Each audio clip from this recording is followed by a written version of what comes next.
Setiap hari, matahari terbit dari ufuk timur.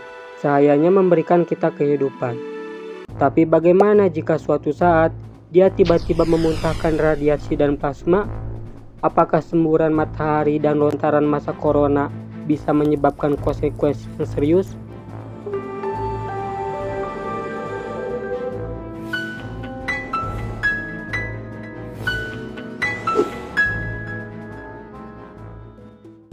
Matahari, meskipun cahayanya menghidupi kita setiap hari, dapat melontarkan plasma atau hal buruk lain ke tata surya.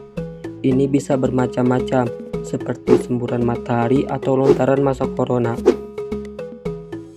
Lontaran massa corona atau CME sendiri adalah lontaran plasma beserta medan magnet dari korona matahari dengan kecepatan hingga 9 juta km per jam. Badai matahari kecil bisa merusak satelit, berdampak pada komunikasi radio, atau membahayakan astronot. Namun sebenarnya tidak akan terjadi apa-apa pada kita yang ada di bumi. Atmosfer bumi melindungi kita dari semburan matahari dengan menyerap semburan sinar X jauh di atmosfer atas. Sedangkan plasma bermuatan dari CME akan dipantulkan oleh medan magnet bumi, mengarahkannya ke kutub utara dan kutub selatan, tempat partikel energi jatuh ke atmosfer, membuat atmosfer berpendar dan menciptakan aurora yang indah. Dan bagi orang yang ada di permukaan bumi, cuaca antariksa seperti itu tidak berbahaya sama sekali. Namun, terkadang ada sesuatu yang disebut badai langka, badai ekstrim atau badai besar, yang dalam kasus ini disebut sebagai badai matahari super. Badai matahari super sendiri terjadi setiap 1 atau 2 kali setiap abad. Ketika itu terjadi, CME yang terdiri dari miliaran ton plasma magnetik panas melintasi jarak 150 juta kilometer antara matahari dan bumi dalam waktu kurang dari sehari. Dan begitu itu tiba, itu akan menciptakan gelombang kejut yang memepatkan medan magnet bumi dengan keras, memindahkan energinya ke magnetosfer. Namun, ini bisa menjadi buruk jika medan magnet CME dan bumi ada di posisi yang sesuai, karena seiring waktu, awan magnetik yang menyelimuti bumi akan meregangkan medan magnet bumi menjadi ekor panjang, yang pada akhirnya energi yang tersimpan di dalam ekor akan terlalu banyak, ekornya putus dan meledakkan energinya menuju bumi.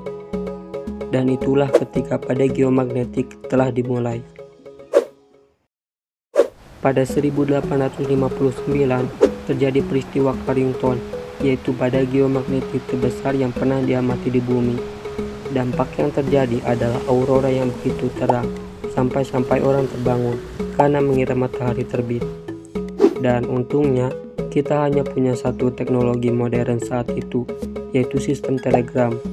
Tapi bahkan sistem itu pun berhenti bekerja di seluruh dunia, menyetrum operator dan mengeluarkan percikan.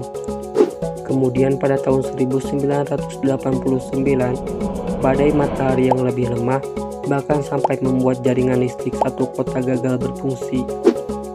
Lalu bagaimana dengan sekarang? Kita tahu bahwa kita memiliki lebih banyak teknologi, dan itu telah memasuki aspek vital dan penting. Tahukah kamu, pada tahun 2012 saja, badai matahari yang kekuatannya setara dengan peristiwa Carrington hanya sedikit meleset dari kita. Berdasarkan sebuah penelitian, jika itu sampai menghantam bumi, itu bisa merusak sistem elektronik secara global, memakan biaya 2,6 triliun dolar hanya di Amerika Serikat sendiri. Dan tahukah kamu bahwa waktu untuk mengganti sistem yang rusak diperkirakan antara 4-10 tahun? Sulit untuk menentukan bisa seburuk apa situasinya. Peluang peristiwa itu terjadi lagi diperkirakan antara 12% setiap 10 tahun. Itu berarti dalam 50 tahun ke depan ada peluang 50% lebih badai matahari super akan terjadi lagi. Ada kabar yang mengkhawatirkan lagi. Berdasarkan makalah pada tahun 2019, bahkan bintang tenang seperti matahari kita, dia dapat menghasilkan semburan matahari super setiap beberapa ribu tahun. Itu merupakan erupsi berpangkat-pangkat lebih kuat dari yang pernah kita amati di tata surya. Jika badai seperti itu menghantam kita tanpa persiapan, dampaknya bisa bencana besar. Kalian tentu saja tahu betapa tergantungnya kita pada listrik. Ini bukan hanya tentang lampu di rumah kita yang akan padam, tetapi itu juga akan merambah pada sektor-sektor penting seperti ekonomi dan kesehatan. Lalu, apakah ada cara untuk mengatasinya? Untungnya, walaupun badai matahari tidak bisa dicegah, tetapi semua dampak buruknya masih dapat dihindari.